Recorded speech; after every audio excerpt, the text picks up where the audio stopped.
बिस्मिल्लाहिर्रहमानिर्रहीम। अस्सलाम वालेकुम नाज़रीन। फैसल आबाद पुलिस जराइम पेशा अफराद और इश्तहारी मुजरमान को अपनी गिरफ्त में लाने के लिए मुसलसल सरगर्म अमल है। हमारे जनरल रिपोर्टर सईद इकबाल के मुताबिक इस सिलसिले में आज एसएसपी इन्वेस्टिगेशंस फैसल आबाद मोहम्मद काशिफ असलम ने CIA स्टाफ के साथ मीटिंग की।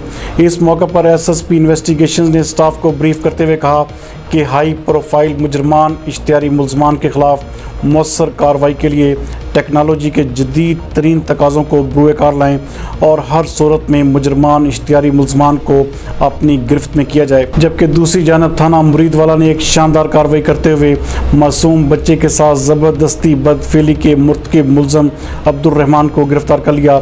इस हवाले से थाना मुरीदवाला में मुकदमे का इंदराज भी कर दिया गया है।